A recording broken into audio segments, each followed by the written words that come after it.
Бәріне сәлем достар, сіздермен Жолбарыс Плай каналы. Бүгінгі біздің видеороликте мен сіздерге қалай конфигті установить етуді, яғни қондыруды көрсетем. Ендеше кеттік.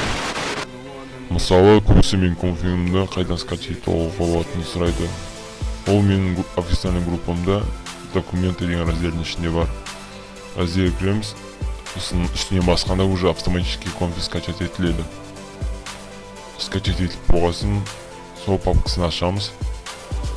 Және ішіндегі файлды ks1.6 коренной папкасындегі kstrikes деген папкаға лақтырамыз.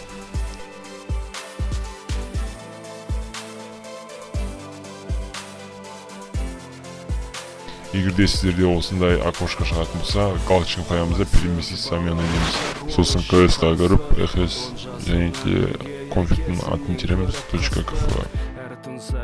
Келетін оның бөлмесіне, анасы мас боп жатқанда айырылып есінен, зарлаған жалынған сәбидің дауысын